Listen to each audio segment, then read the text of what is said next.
Correct చెప్పిండ్రు. పంచుకునే వాటాలో తేడాలు వచ్చి ఆమె బయటకు వచ్చారని తెలంగాణ ప్రజలు భావిస్తున్నారని అన్నారు. గట్లనే ఉంటుంది మరి, ఇంకేముంటుంది అంటే జనాలందరూ అట్లనే అనుకుంటారు.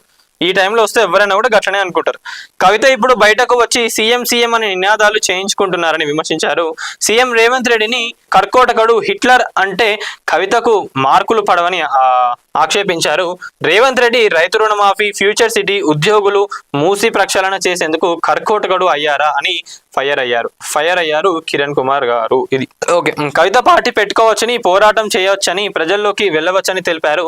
తెలంగాణను దోచుకోవడానికి ఆమె సీఎం కావాలని అంటున్నారా అని నిలదీశారు. కవిత నిర్మాణాత్మక రాజకీయాలు చేస్తే స్వాగతిస్తామని తెలిపారు. ఆమె తెల్ల కాగితం కాదని, 10 ఏళ్ల బీఆర్ఎస్ పాలనలో ఎంపీగా, ఎమ్మెల్సీగా ఆమె పనిచేశారని ప్రస్తావించారు.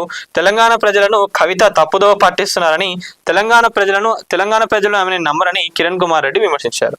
సో ఇది మరి దీనిపైన మీరేమనుకుంటారు? కిరణ్ కుమార్ రెడ్డి గారు ఇలా చెప్పిన పాయింట్స్ ఏవైతే ఉన్నాయో నిజంగా కొన్ని వాస్తవమే. మరి దీనిపైన మీరేమనుకుంటున్నారు ఏంటనేది ప్రతి ఒక్కరు కూడా కామెంట్ తెలపండి. అప్పుడు తెలుస్తుంది కదా ఏది నిజం ఏది అబద్ధం అనేది. జనాలు కూడా ఎట్లా ఆలోచిస్తున్నారు ఏందనేది కూడా తెలుస్తుంది ప్రతి ఒక్కరికి.